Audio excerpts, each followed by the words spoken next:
My name is Ronald T. Haynes. I worked nights at the city water intake facility because I had seniority, and the night shift meant I could avoid traffic entirely. The commute at 3 in the morning was quiet. Even the highways that normally crawled with cars during the day were empty, and I could get from my apartment to the plant in 20 minutes without stopping once. I didn't mind the isolation. I liked the hum of the pumps, the constant sound of water moving through miles of pipes, and the way the fluorescent lights in the control room made everything look clinical and precise. It was simple work, but the hours allowed me to study city infrastructure reports and brush up on hydraulics. I kept busy while the world outside slept. The intake tunnels ran under the river. They were old, and most people didn't know how old until they had to go down there. The main sections were concrete, but some areas were reinforced with brick and steel supports that were corroded and pitted. Some parts of Tunnel C had been in use since the 1930s, back when the city had just begun expanding the water system across the river. The tunnels were narrow, often only wide enough for one person to walk comfortably. The walls were damp, covered in a film of algae and mineral deposits. The smell was a mixture of wet concrete, iron, and the faint rot of river silt. The water ran fast and deep in the main channel, but in some side branches it slowed, collecting in small pools that reflected the dim light of my flashlight like liquid mirrors. My co-worker, Pete, had worked at the plant for decades. He knew the tunnels better than anyone else, but he refused to go into Tunnel C after midnight. He didn't explain much beyond saying that he had heard splashing where there shouldn't be any, and that it felt wrong. I was skeptical at first. The plant was old, and noises carried strangely through the underground passageways. I assumed he was exaggerating, maybe playing on some old superstition, or just trying to get out of working a tunnel that smelled perpetually damp and smelled of mold. But even as I dismissed it, I felt uneasy about going down there alone. Tunnel C was long and twisted, and the sound of water bouncing off the concrete walls could play tricks on your ears. It was sometime in late November when the flow meters started behaving strangely. The intake system had multiple sensors to monitor the flow of water, and normally the readings were steady, predictable. But one night, just after 1 a.m., the meters on Tunnel C began to fluctuate. At first, it looked like a temporary blip, a glitch in the system. I checked the wiring, the sensors themselves, and the software readings. Everything appeared fine. Then the numbers began to reverse. Instead of the expected downstream flow, it looked as if the water was moving back against the current. The readings were precise and consistent. Whatever was happening wasn't random. It was being pushed. I called Pete on the radio. He didn't want to come in. I wasn't about to argue. I suited up and went down the access hatch alone. The ladder led into darkness. The only light was from my headlamp, cutting a narrow cone through the black. I could hear the water before I saw it, the river moving, rushing, and echoing off the curved walls. It wasn't noisy enough to alarm me, just the ordinary sound of the intake, but there was something heavier, more forceful to it that night, like the water itself was resisting some invisible pressure. The tunnel was colder than usual, the damp seeping into my jacket and making the hair on my arms stand up. I moved slowly, careful where I stepped. The concrete floor was slick with condensation, and small puddles reflected the thin beam of my light. I reached the section near the main valves and pumps and noticed the flow gauges again. They were still reversed. I shut down the intake manually, isolating Tunnel C. The water began to drain out of the side channel, leaving pools that rippled with the residual current. I kept my eyes on the walls, checking for cracks, for anything that could explain the readings. That's when I saw the handprints. They were smeared on the damp concrete, running from floor to wall in odd patterns. They weren't human. Too long, too many joints, the fingers bent in unnatural angles. They stretched across the wall in a way that made me take a step back. The water had receded enough to reveal them clearly, and they glistened faintly under my headlamp. I crouched closer, inspecting them carefully. The concrete was rough, pitted with years of corrosion, and yet these marks were crisp, like someone or something had pressed deliberately against it.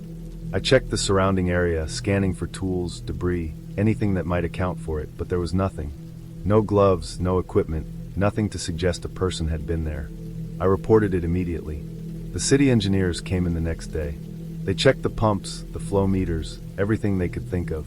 Their explanation was pressure anomalies, vibrations in the intake system, turbulence in the river. They dismissed the handprints as smears left by construction work decades ago, though none of the records supported that. Tunnel C was sealed 6 months later. Officially, It was a precautionary measure after extensive maintenance revealed structural weaknesses. The employees I worked with never went back there, and nobody could explain what had caused the reversed flow readings. I thought about it long after. The prints were the most concrete evidence of anything unusual I had ever encountered. They weren't supernatural. They weren't ghostly or imagined. They were physical. Their size and shape suggested something that didn't belong in the infrastructure we had built. Whatever it was, it could move through the water against the current without leaving a trace beyond those prints. I couldn't explain it, and I still can't. After Tunnel C was sealed, the system stabilized. The readings returned to normal. The night shifts became mundane again. I monitored the pumps, the valves, the sensors, and I knew the water was flowing as it should. But I never went near that section again. I didn't need to. The image of the handprints was enough. I don't know what pushed against the intake that night, or how it could leave such precise marks. The city never investigated beyond the official report. There was no further explanation. Working nights has taught me patience and observation, and it's taught me to trust the unexpected. The tunnels are old, the infrastructure fragile, and water moves in ways that can surprise you. Tunnel C was a reminder of that. The system is quiet now, predictable and safe, but I remember the heavy, deliberate resistance in the flow, the way the water fought back, and the handprints pressed into concrete. They weren't human. They never could have been. But whatever made them is gone, and all we have left are the records and the sealed hatch, 6 months of closure, and the certainty that some things in the river tunnels exist beyond what we understand. I have seen it. I have counted the joints in the fingers, traced the length of the prints, and I know what I saw. And it is real.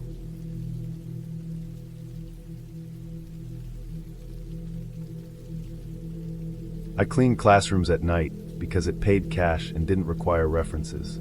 The school was empty by the time I arrived, the front doors locked behind me at 7, and the fluorescent lights overhead buzzed low, casting a pale wash over the polished floors. The hallways smelled faintly of wax and dust. At first, the work was straightforward. Empty classrooms, wiped desks, vacuumed carpets. The students and teachers were gone, leaving only the lingering odor of chalk dust and damp paper.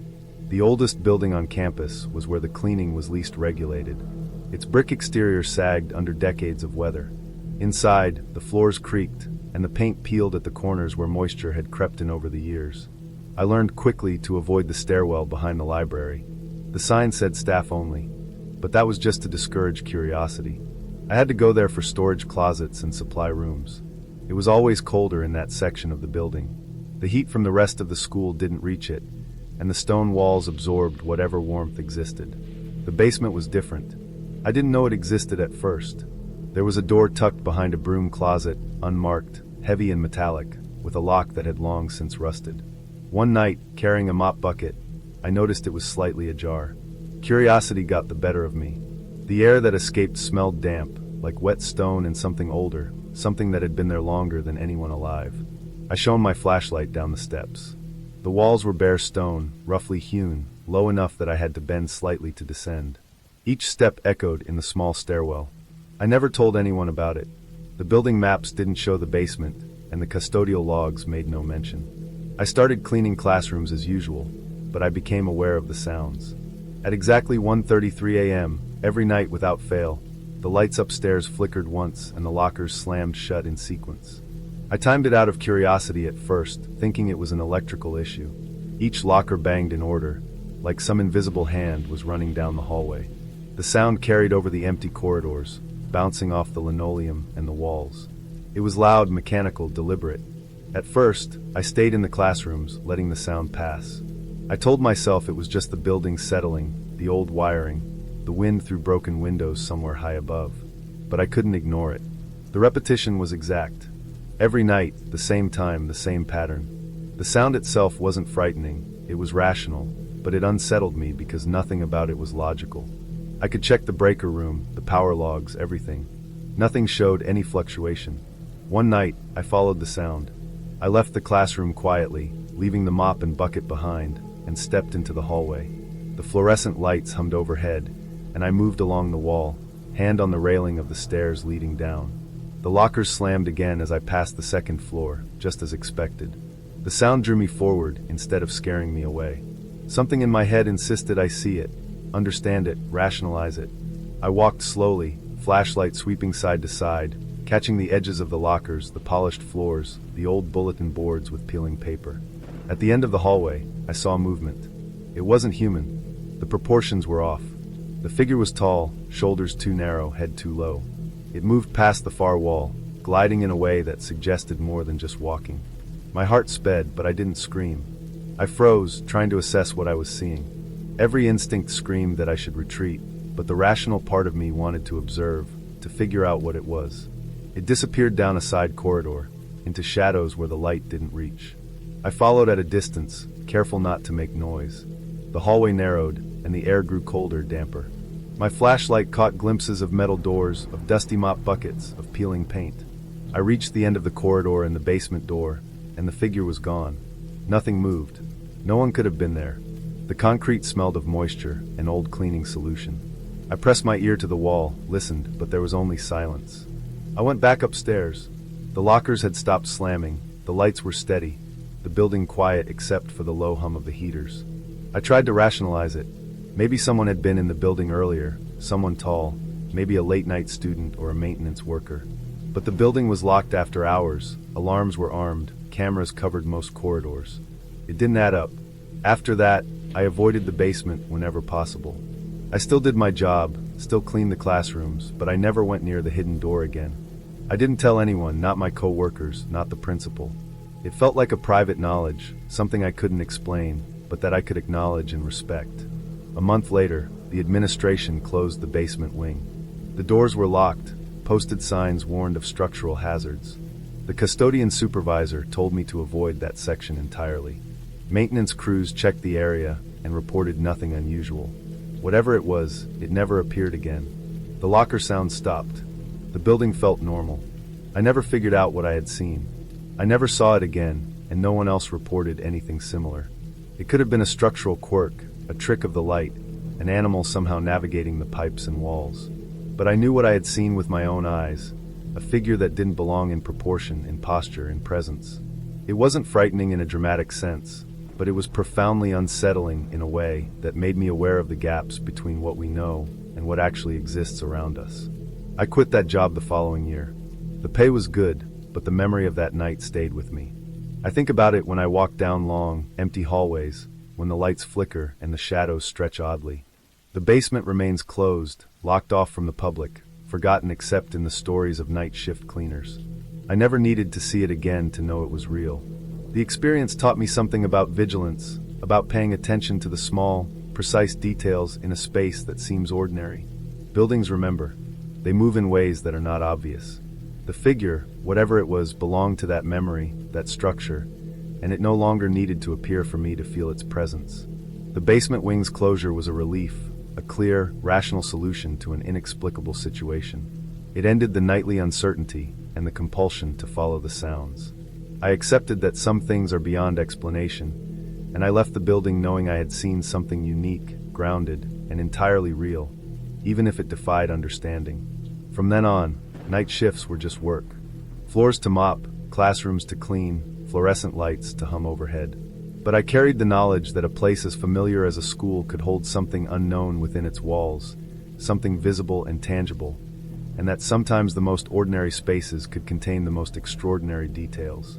I never returned to the basement, never saw the figure again, and the building settled into quiet normalcy. The clarity of that ending, the closure of the basement wing, was enough for me. The anomaly was acknowledged, contained, and no longer an open question. The school continued, students returned, classrooms filled, and I moved on, but the memory stayed precise, unembellished, entirely believable, and entirely real.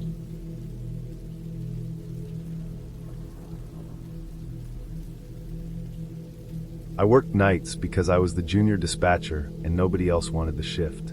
The pay was flat and the hours cut across sleep in a way that never healed.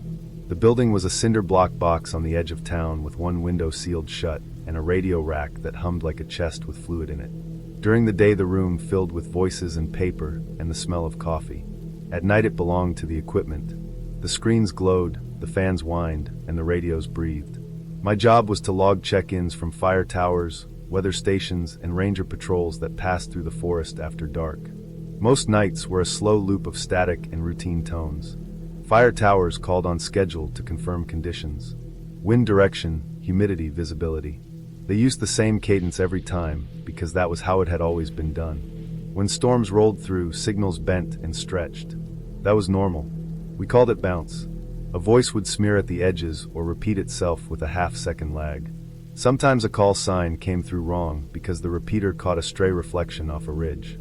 None of it was a problem unless it kept happening. The towers were old structures perched on peaks that looked close on a map and felt distant in person. They were mostly decommissioned. A few were still staffed during fire season. The rest existed as numbers in our system and metal skeletons on hillsides. We still kept their channels alive because the repeaters served wide areas, and because removing things from a system took longer than leaving them in place. Night made the radio behave differently. Cold air slid down the valleys and carried sound. The range stretched. Signals slipped into places they did not belong. I learned the quirks by feel.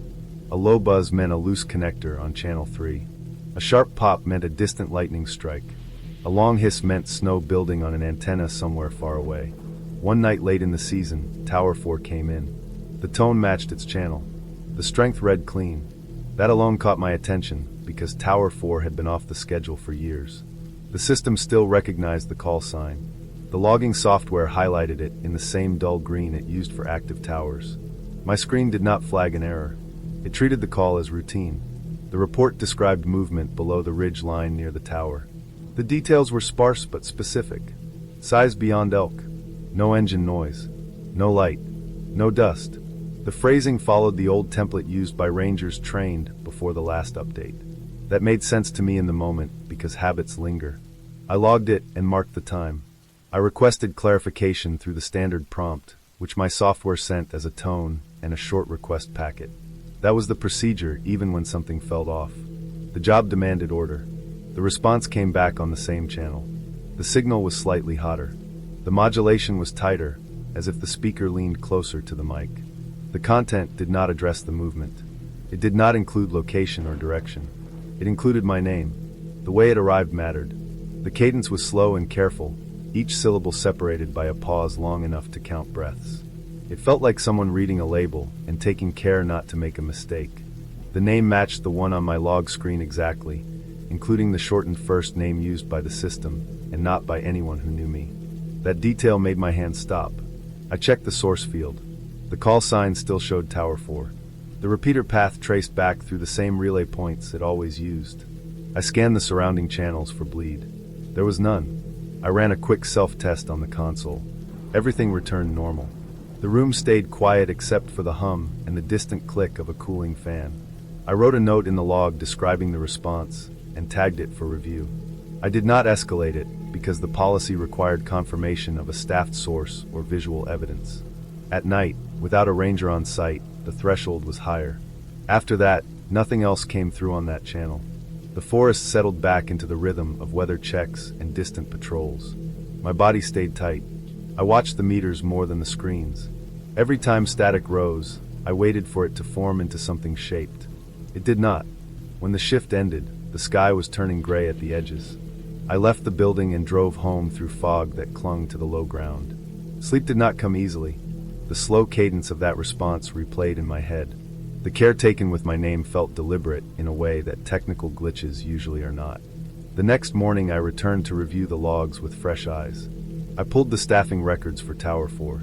The last assigned ranger had transferred 3 years earlier. The structure had been deemed unsafe for regular use due to rot in the stairs and ice damage to the cab. It was locked and marked. The channel remained active only as a relay. There were no scheduled checks. No maintenance planned for that night. I checked maintenance logs anyway. A contractor had serviced a repeater 2 weeks prior on a nearby ridge, not the tower itself. The work order listed no overnight stays. I checked weather. The conditions matched the report, which bothered me because random interference rarely aligns with reality so neatly. I listened to the audio again. The voice quality was compressed, narrow-band, consistent with our system. It did not sound like a phone patch or a hobby radio. I brought it to my supervisor. He skimmed the log, listened once, and told me not to write an incident report. He said the system sometimes rebroadcasts stored packets when a repeater reset under load. Old test calls could surface if a buffer corrupted. Names could be pulled from active sessions if the software misindexed. He said it happened years ago during an upgrade and did not mean anything. He told me to let it go. I did not argue because arguing was not part of the night shift. But I did not let it go. I requested access to the repeater diagnostics and spent my next shifts watching the network. I learned how packets queued during peak usage and how the system handled name resolution when a call sign did not map cleanly to an active user. I learned about cross-banding and how a technician could key a mic to test coverage without being logged as staffed. I learned how a misconfigured handheld could send data bursts that the console tried to interpret as voice. 2 weeks later, a pattern emerged. The same channel spiked at the same hour on nights with temperature inversions.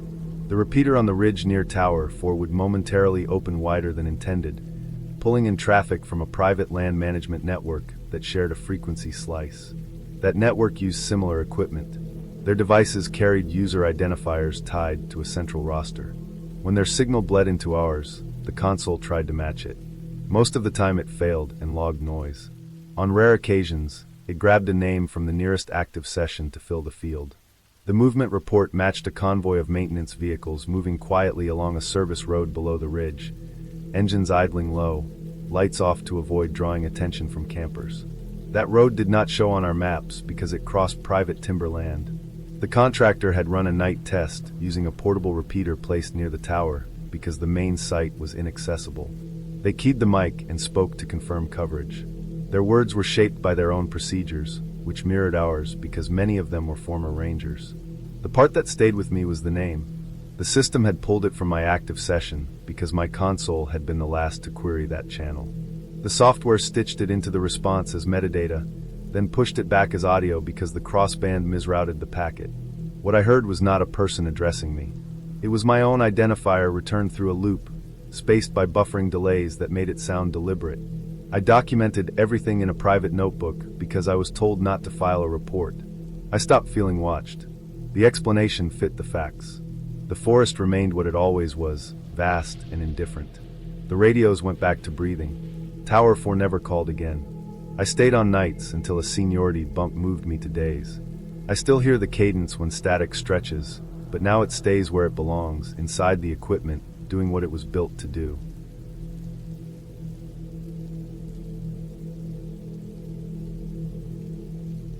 I took the night audit job because it paid slightly better than day shift, and because nobody bothered you after midnight.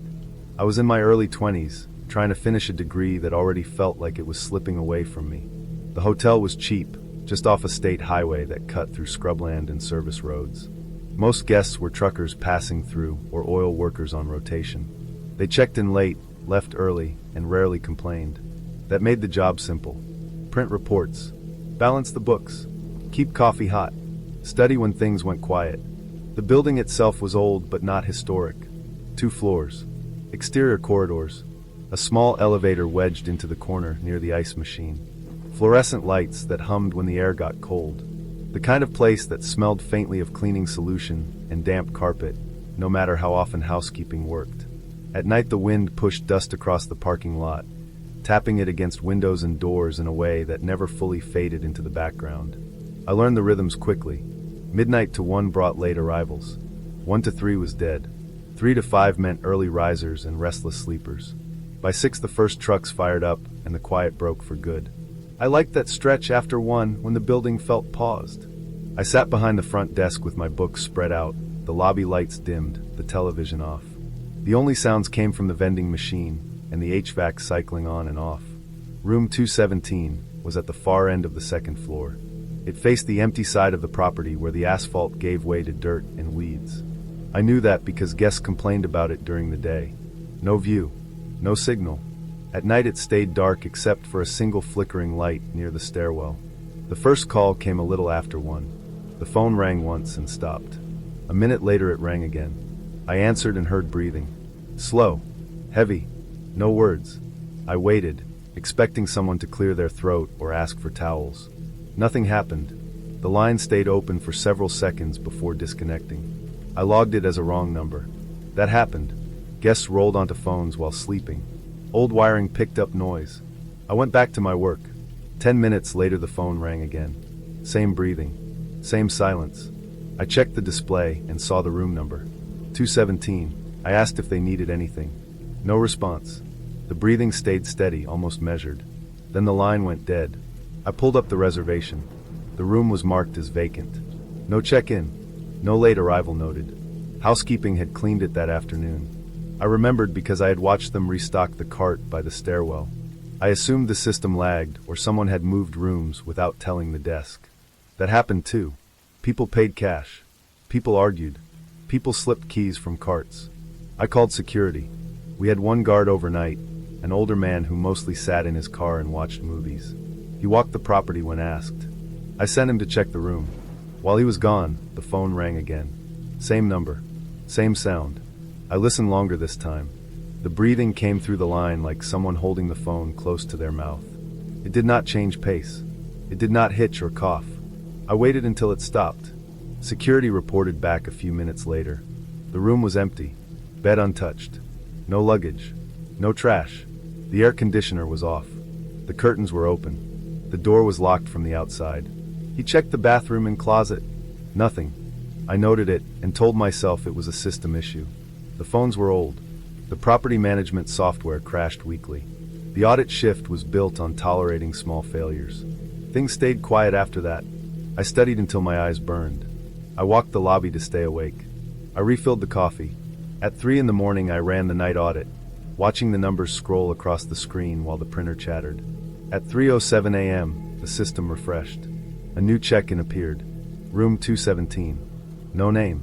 No payment method. No rate code. Just the room number populated in the occupancy grid, marked as active. The timestamp matched the system clock exactly. I stared at it, waiting for another field to fill in. Nothing changed. I checked the arrivals list. Empty.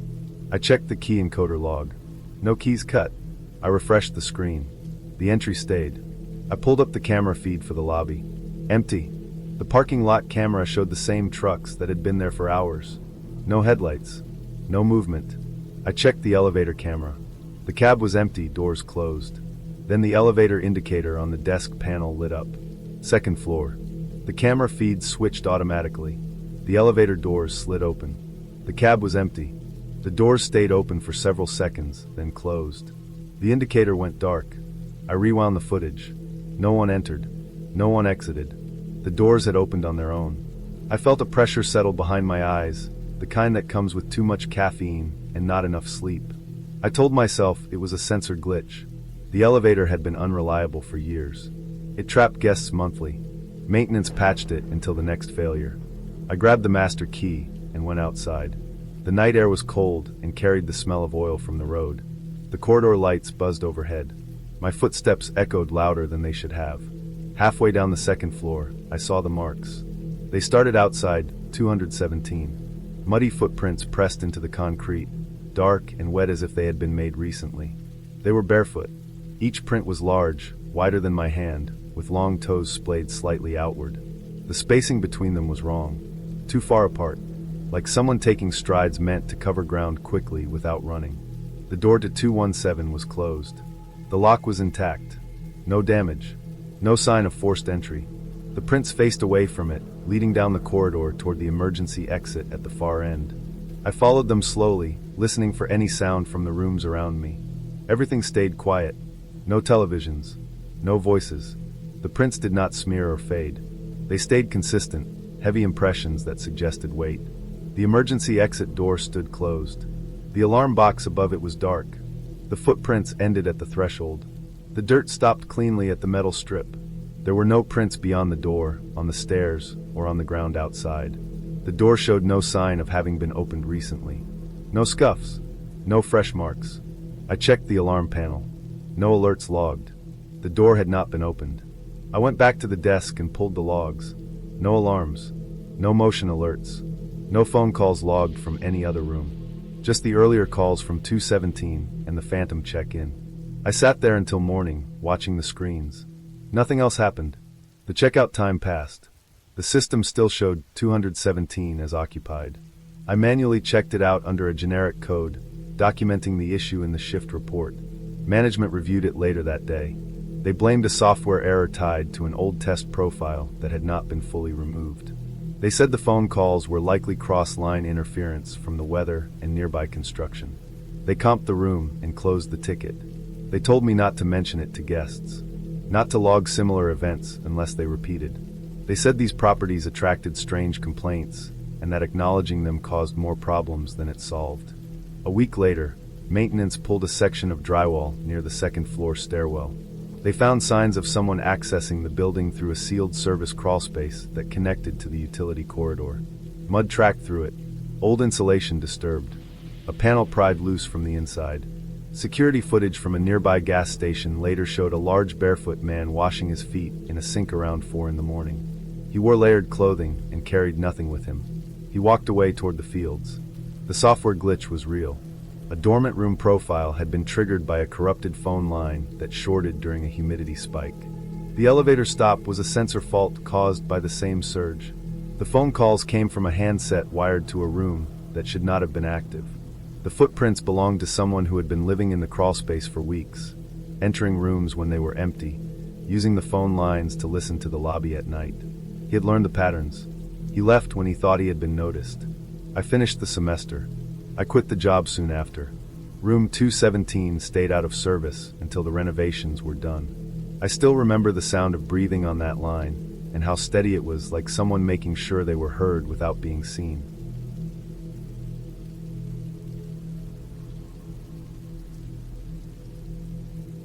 I took the night shift at the ice plant because it paid $3 more an hour and my girlfriend was pregnant. Overtime was not optional in my head. The plant supplied ice blocks to fishing lodges and meat processors across 3 counties. Days were loud and crowded. Nights were sold to me as quiet and steady. Watch the compressors. Log temperatures every hour. Respond if an alarm tripped. Most nights were 8 hours of breathing cold air and drinking coffee that tasted like the machine had never been cleaned. The building sat alone past the tree line, a concrete box sunk into a flat of packed snow. Plowed banks rose higher than my truck doors and formed narrow lanes that funneled wind straight into the loading bays. There were no lights beyond the yard poles. When snow fell, the world shrank to a tunnel of white. Cell signal died a mile back. The radios worked until the cold drained them, then they hissed and cut out. I liked the routine at first. I learned the sounds. The low growl of the main compressor when it settled into a load. The ticking pop of metal when the temperature dropped fast. The hum of the fans that never fully stopped. I kept the logs clean because the day supervisor checked them with a pen and a frown. I took pride in numbers lining up. The first strange thing happened on my second week. I stepped out to clear the intake screens before the temperature dipped again. The yard lights made the snow glitter. Around the west wall, boot prints cut a loop. Fresh, deep in places, shallow in others. They circled the building and crossed their own path.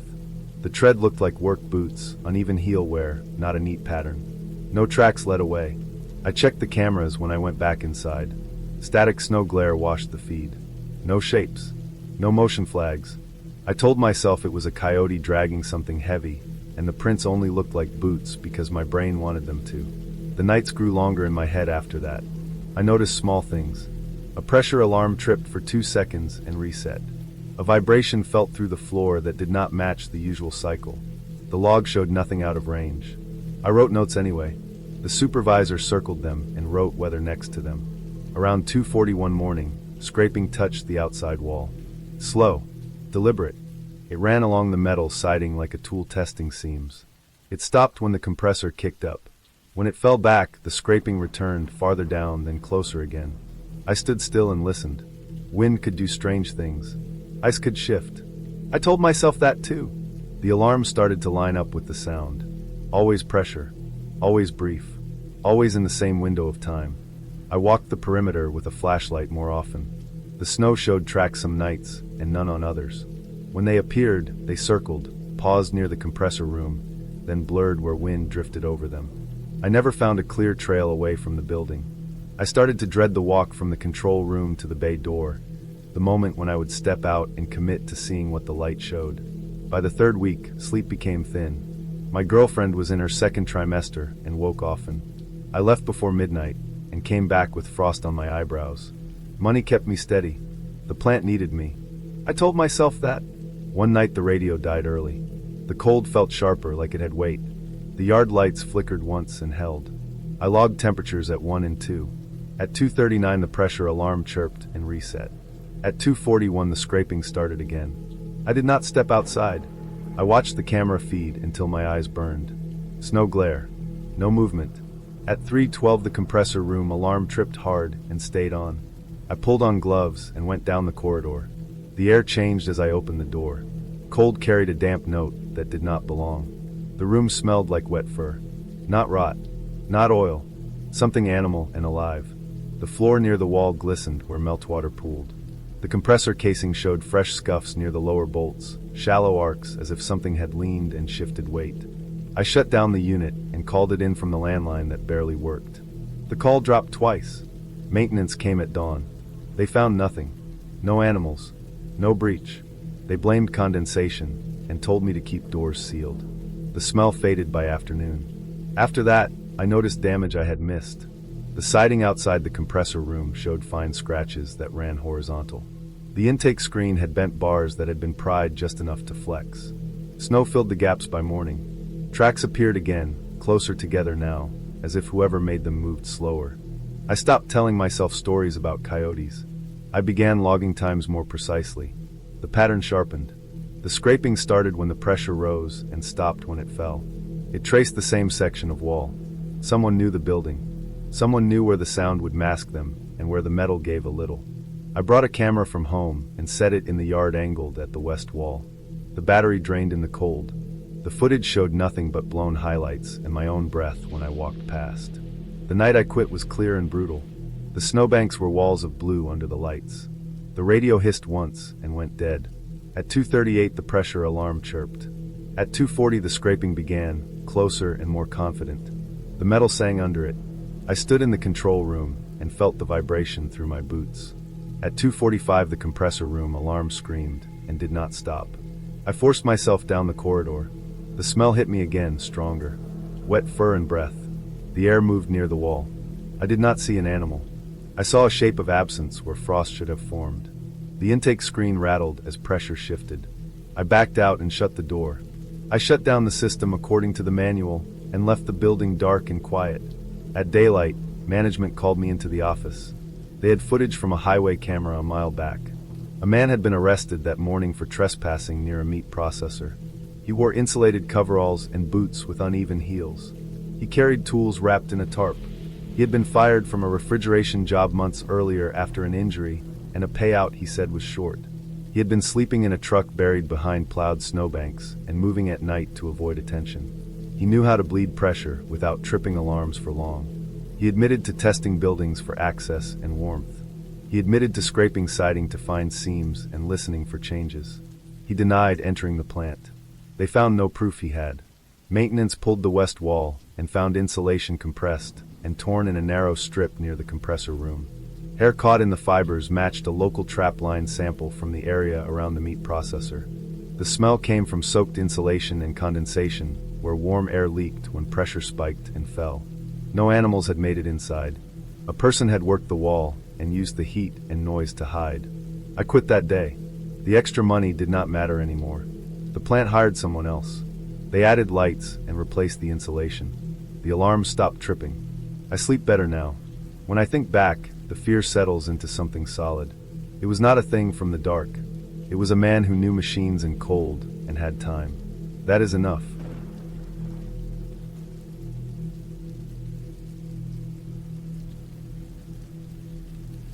My name is Evan, and I took overnight security work because I had just washed out of the police academy.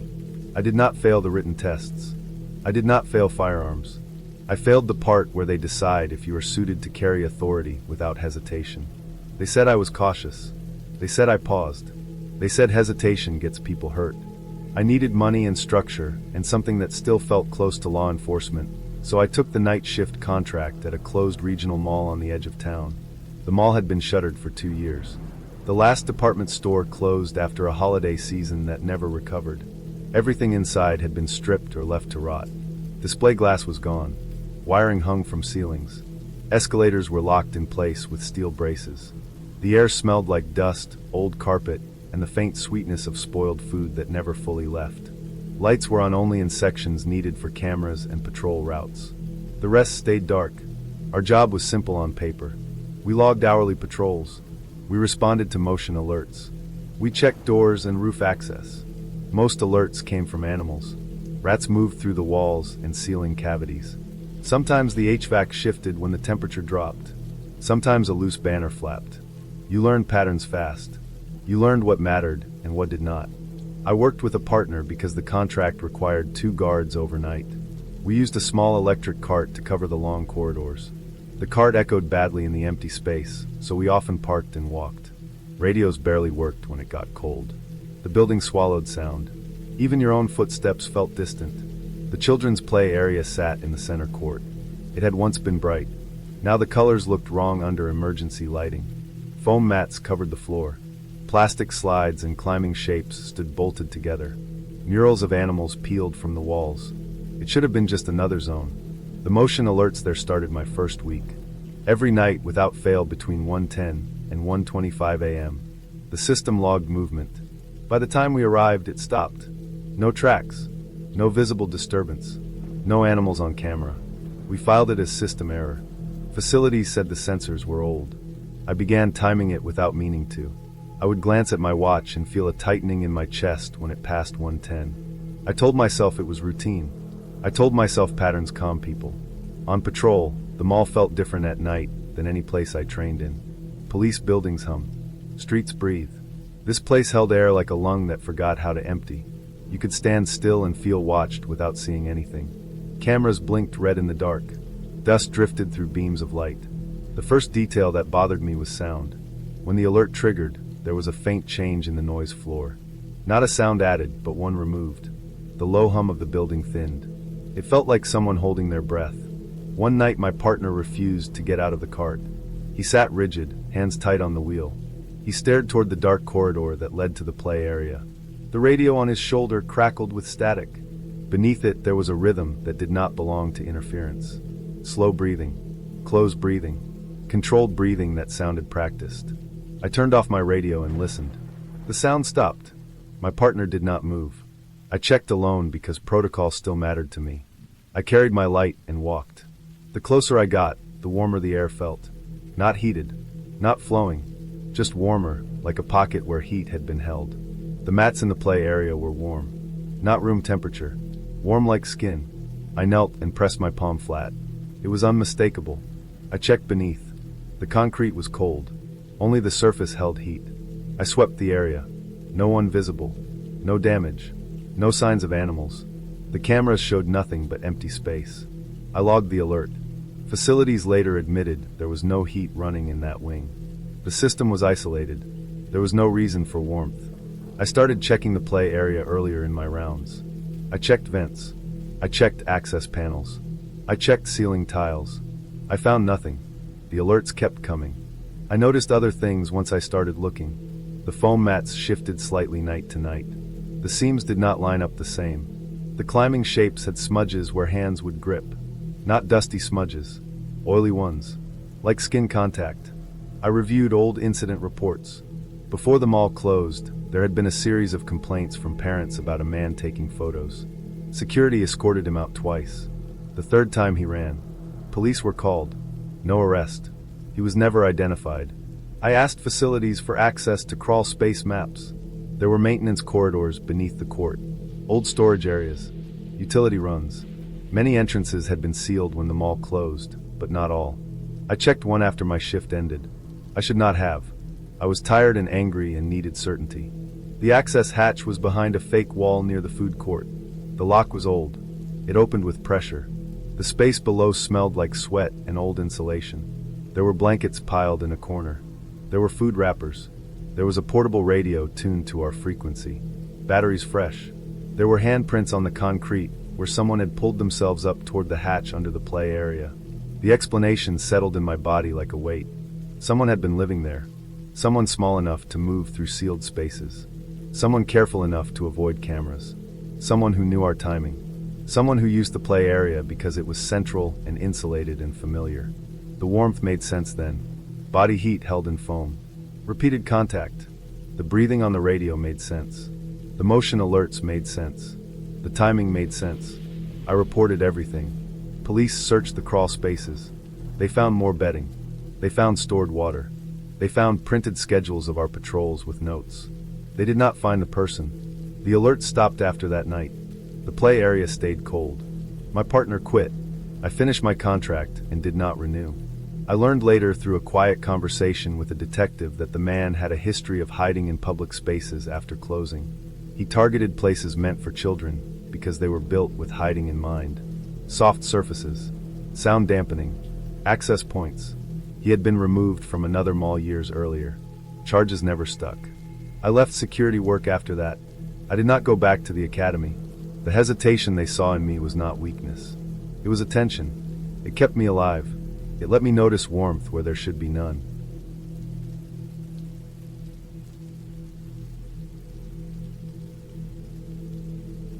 I started working third shift as a line supervisor in 1995 at a metal fabrication plant in a small Rust Belt town. The factory was old, built in the 1940s with exposed steel beams, concrete floors that rattled under heavy machinery, and a smell of oil and metal that clung to everything, even after a full shift. Nights were quiet in comparison to the day. The roar of machines was still there, but you could hear yourself think, notice the rhythms of the plant, the small hums and clicks that meant everything was running as it should. I liked it. I liked walking the floor when no one else was around, spotting the small problems before they became big ones. That's why I took the night shift. You notice when something's off when you spend enough nights listening to the machines. There was one machine that always gave me trouble. It was a press that stamped parts for automotive components. Mechanically, it was fine. I'd had the maintenance crew check it multiple times. Bearings, hydraulics, timing, nothing explained it. Yet, every night, at exactly 2:11 a.m., it would stop. The operators were used to it. Some said they felt a presence behind them when it happened, something tall and heavy breathing over their shoulder. I didn't believe in anything like that, but I noticed their unease, and I started paying attention. I decided one night to stay on the floor after everyone left, just me and the machines. I wanted to see it for myself. The factory had a harsh fluorescent light grid that buzzed low overhead, casting long, harsh shadows across the floor. Everything was painted in dull gray, conveyors, press arms, piping. The smell of oil and iron was stronger with fewer people moving around. I made my rounds slowly, checking pressure gauges and conveyor belts, noting the small noises, the subtle vibrations in the floor. The machines ran smoothly, everything in rhythm. The clock on the wall ticked toward 2:11. At exactly 2:11, the press stopped. The rhythm of the factory shifted immediately. The other machines kept running, but the press stood still, inert, as though it had simply decided to quit for a moment. I stepped closer, the floor vibrating slightly under my boots. I ran through the standard checks again, watching the hydraulic pressure, listening to the motors. Everything was normal. The machine should have kept running. That's when I felt it, a hand, firm and heavy, settle on my shoulder. My heart jumped. I spun around. Nobody was there. The floor was empty, my boots echoing against the concrete. I scanned the entire area. The conveyor belts moved quietly. The fluorescent lights hummed evenly. I felt the pressure on my shoulder again for a brief second before it lifted, as if the weight had never existed. I checked every corner, every shadow, every space behind the press, but there was nobody. The place was deserted. I went to the small security office, a room with monitors for the few cameras we had. I fast-forwarded the footage of that machine for that minute. The video froze for 47 seconds. It was like someone had stood directly in front of the camera. Then it cleared, the press sitting still as if nothing had happened. I checked the other cameras, and nothing. Nobody entered the floor, nobody exited. The operators weren't even near the machine at that time. The tape was archived immediately by corporate. I requested it for review, but it was never released to me again. After that night, the press kept stopping at 2:11 a.m., every single night, and the operators continued to describe the same sensation. Someone behind them, breathing, tall, just standing there, never doing anything. I worked the night shift for years after that, always careful to be present during that minute, watching, noting. Nothing mechanical explained it. Nobody I could question could shed light. Maintenance records were clean. Security logs showed nobody had been in the area. I never found a rational explanation, but I became careful not to be alone on that floor after 2 a.m. The factory, even years later, still had the same layout, the same press, and the same rhythm. That 1 minute remained unaccounted for.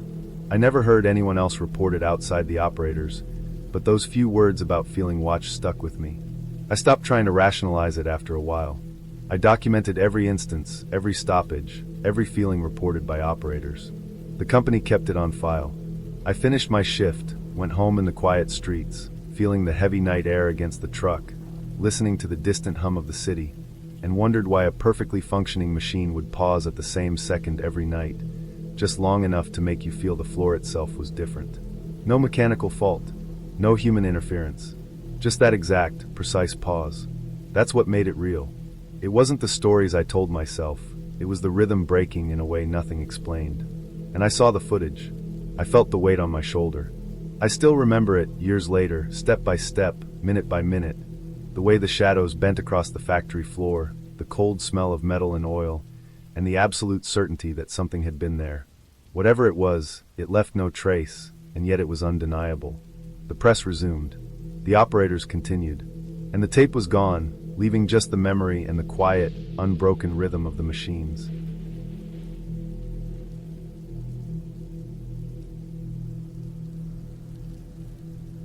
My name's Luis, and I worked the night shift at the highway call center because the call volume was lower. It gave me time to think and to catch up on things I didn't have time for during the day. The room was always dimly lit, fluorescent bulbs humming overhead, screens lined up in neat rows. The hum of the computers and the faint clatter of keyboards from the other operators made the silence feel less oppressive. Outside, the highway stretched for miles, dark except for the occasional glow of taillights or the reflective striping of mile markers. At night, the road felt like it belonged to no one. It had a different rhythm than the daytime chaos. Empty, quiet, patient waiting. I remember the first call because it shook me more than I cared to admit. The number came in around 2:17 a.m. The display showed a private line, no name attached. I answered, routine in my tone, but the voice that came through didn't fit the normal reports of accidents or vehicle trouble. The man said he was at mile marker 187, and something was standing in the road. He paused, as if unsure how to explain what he was seeing. It wasn't a deer, he said. It wasn't a car. He couldn't describe it in detail, only that it was there, motionless, like it had been placed in the lane deliberately. Then the line went dead. I tried calling back immediately. No answer. I checked the GPS ping. It showed his truck exactly where he had said it was. I flagged it on the map and notified the local patrol, who promised to check it out. 5 minutes later, the phone rang again. Same number, same voice, same words. Mile marker 187. Something in the road. It felt like a recording. I stayed on the line until I could hear movement outside my office. That's when I realized the dispatcher next to me was staring at her screen, pale. She had the same instinct I did. Something wasn't right. By the time State Patrol arrived, the truck was abandoned. Engine cold. Nothing in or around it. No footprints. No drag marks. Just the empty truck, lights still on, hazard flashers blinking, and the dark road stretching both ways like a memory that refused to fade. It didn't make sense.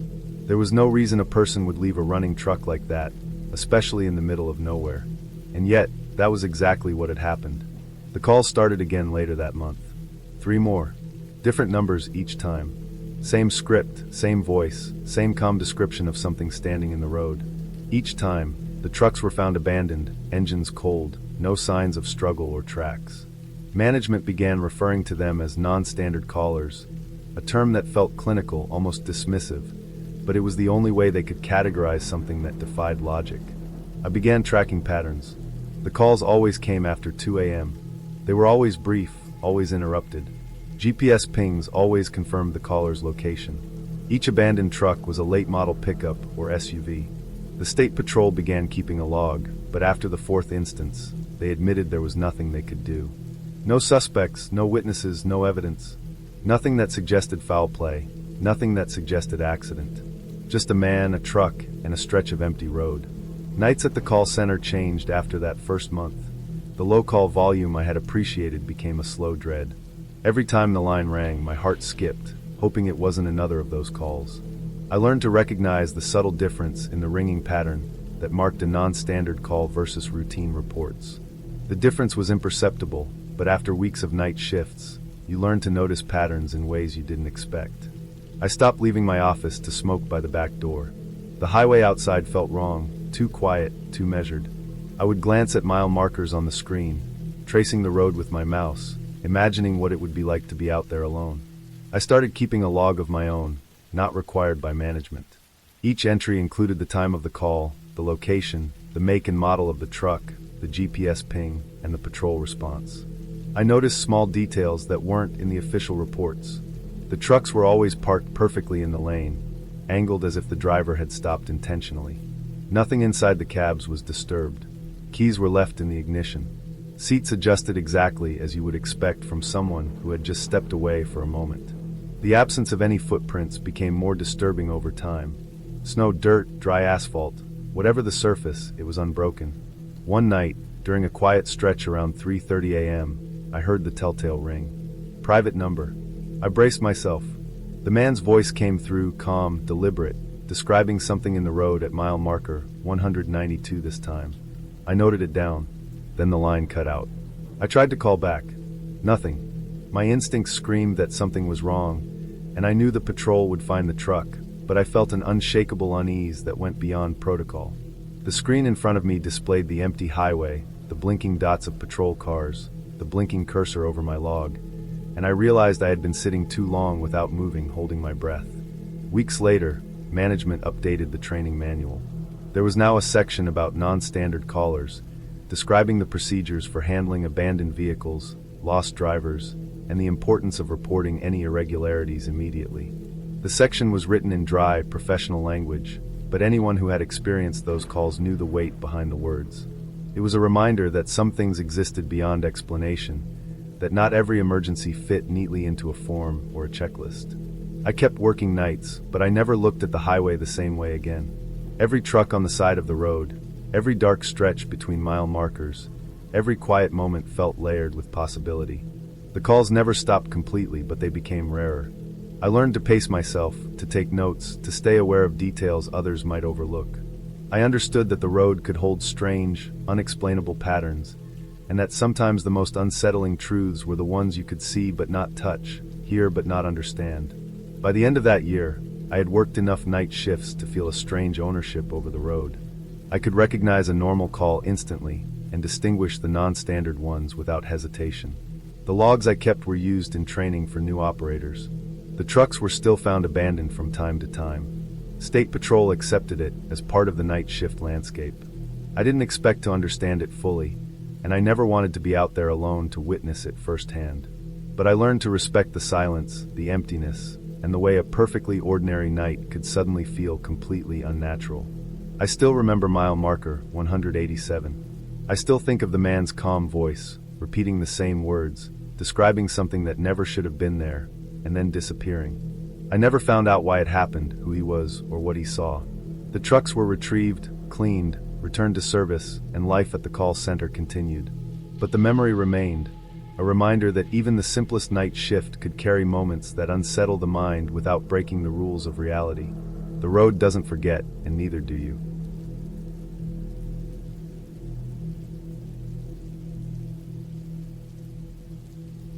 I took the night caretaker job at a remote campground in the Mountain West in the fall of 2022. I wanted isolation. My divorce had been messy, and I needed a place where no one would ask questions, where the world could stop for a few hours while I walked trails and locked gates.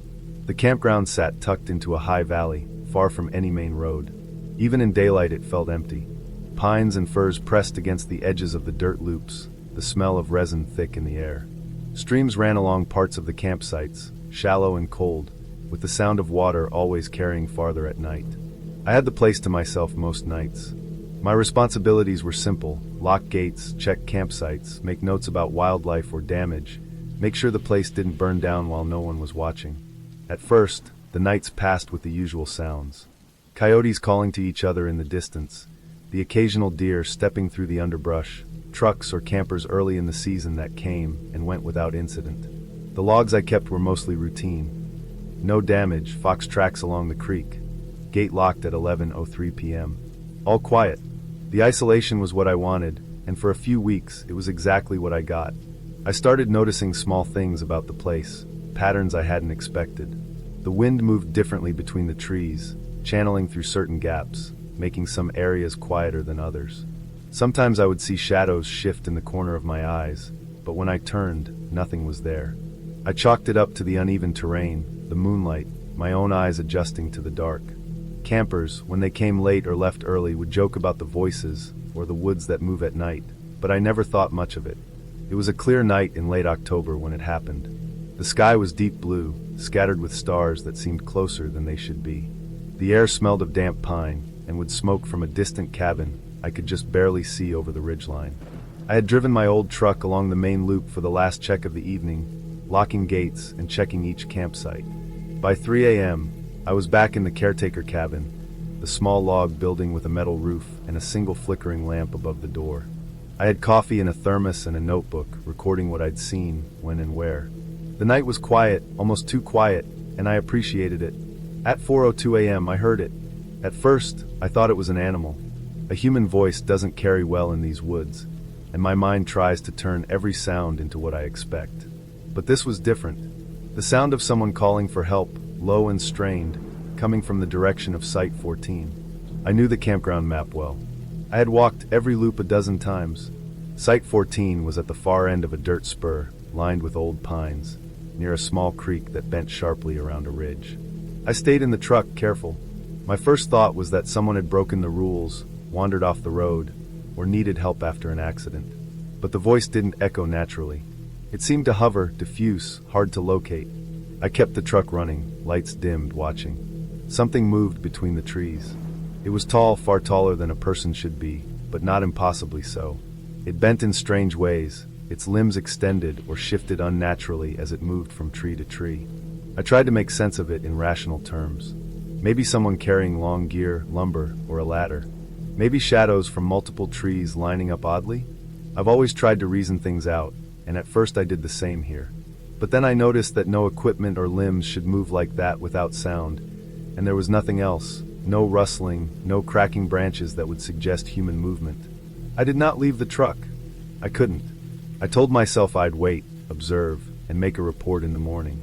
The vehicle's engine hummed softly beneath me, and the headlights cut narrow cones through the dark. I watched as whatever it was moved with a kind of deliberate, slow grace. It didn't rush, didn't scatter. It paused sometimes, just beyond the edge of the light, like it was aware I was watching. Every time I thought I could see a face or figure, the shadows shifted, hiding whatever it was behind the trees or the rise of the land. By 4:30, the voice had gone silent. There was no sound at all. No crunch of boots, no snapping branches, nothing. I waited another 15 minutes before I finally got out, flashlight in hand, and checked the area near Site 14. The dirt road led to where the campsite should have been, and the creek ran in its usual curve, but there was nothing. No signs of a tent, no fire pit, no tire tracks, no human footprints. I walked the perimeter carefully, shining the light along the trees, across the undergrowth, scanning every inch. Nothing. It was as if the site had never existed. I drove the loop again, checking the other sites. Everything else was normal, quiet. I returned to the cabin, scribbled what I could in the log, and sat in the dark for the remaining hour before dawn. The early light slowly crept over the ridges, washing the forest in gray and gold. The air smelled the same as the night before, and the wind whispered through the pines. When I finally took the map out and compared it to where I had seen the site, there was no Site 14 marked anywhere. The numbers jumped from 13 to 15, and I knew I had memorized the layout well. I had walked it, driven it, counted it countless times. Site 14 had been real in my mind. I had no reason to imagine it.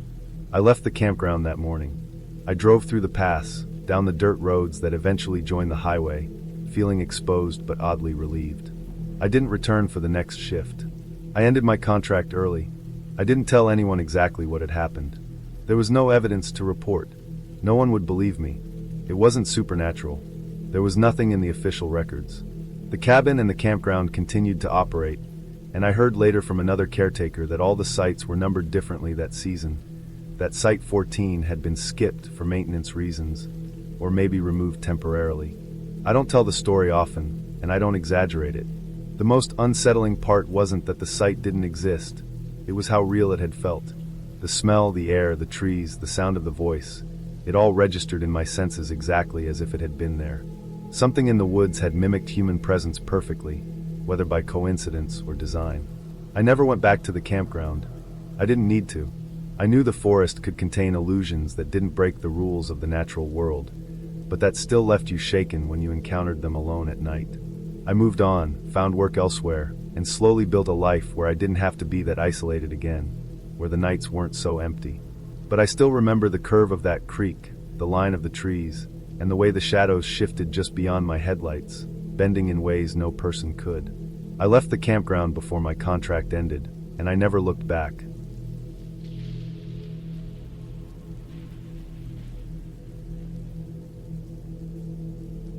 I got the job at the freight yard because it didn't ask questions.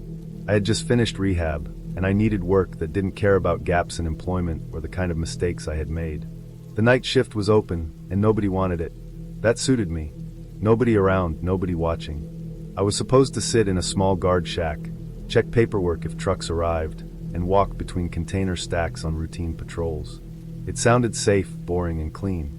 The yard was big, bigger than I realized until I walked it at night.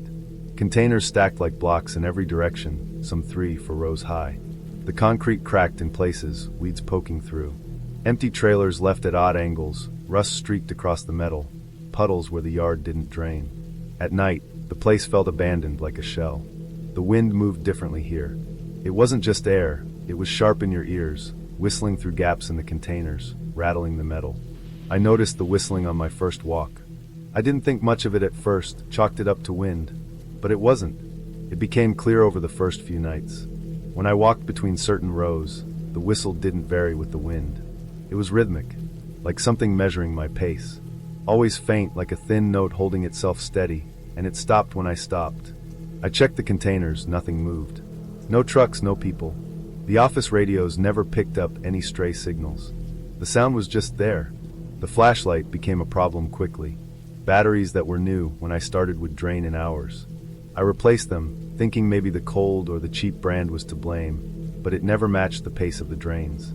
I kept a spare in my coat pocket, but even those would dim in ways that made no sense. I'd be halfway through the yard, light flickering until it was almost useless. Shadows seemed to stack with the containers. I caught movement once, just out of the corner of my eye, but when I turned, nothing. It wasn't a man or an animal, just something slipping behind a container. The rhythm grew more insistent as the nights went on. I started walking differently, trying to change my pattern, but it didn't matter. I could feel it now, in my chest, in my shoulders. Something matching me, pacing me. It wasn't fear at first.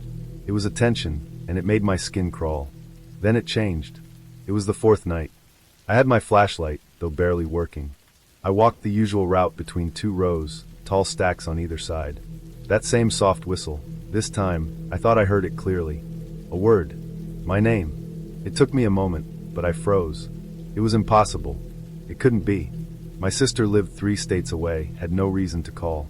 And yet, the voice had the same timbre, the same careful tone. Ronald. I jerked the flashlight around. No one there.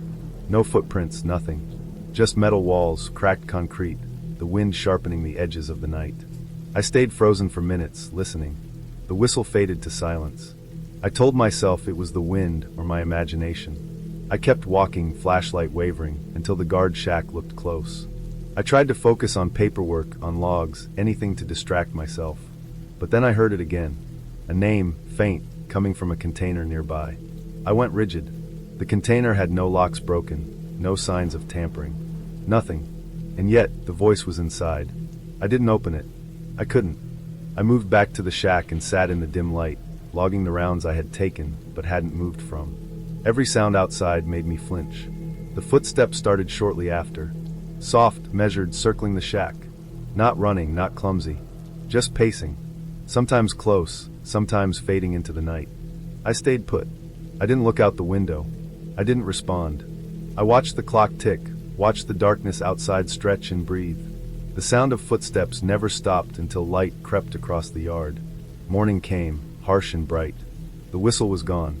The footsteps stopped. I went outside carefully, flashlight now useless in daylight. I checked the containers near the shack. Seals intact. Nothing moved. No tracks, no marks, nothing to explain the nights. My stomach ached. My head throbbed. I was exhausted. I tried another night. I thought maybe it was just a one-off, maybe my mind playing tricks. But the second week was worse. The whistling returned faster, louder. and the flashlight drained faster than ever. I started timing my patrols to see if it followed a pattern. It did. I could measure it by steps. Always just out of reach, always perfectly paced. The soft calling of a name, now occasional, teasing, just faint enough to make me question my sanity. I started sleeping in shifts, naps during the day, coffee during the night. I carried extra batteries, wore gloves, jackets, anything to protect myself. I avoided certain rows. Every so often, I'd notice a container slightly out of line, though I could never be sure. Every sound I heard I cataloged, metal clanging, wind ruffling a tarp, birds at first light. But the pattern never changed. Something moved with me. Something noticed me.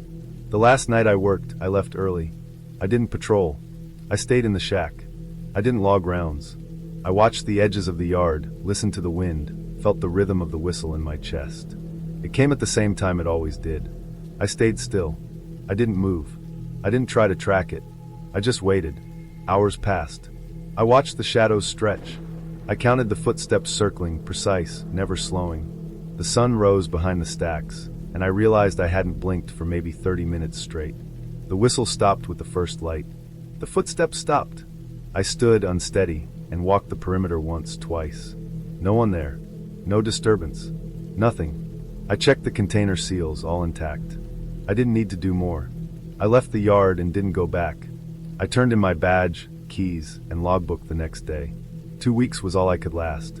I don't tell many people what happened. They'd say I imagined it, that I was jumpy or paranoid from rehab. Maybe I was. But I know what I heard. I know what followed me. And I know that yard doesn't care who walks it. The metal stacks, the wind, the empty spaces, they hold things no one can explain. I don't go near freight yards at night anymore. I don't need another rhythm in my head, another voice calling a name that shouldn't be there. I stayed quiet about it because the story didn't make sense. There was no monster, no ghost, no dramatic break-in. Just metal, wind, and something that noticed me. Something that waited. That's enough to make anyone walk away. And I did.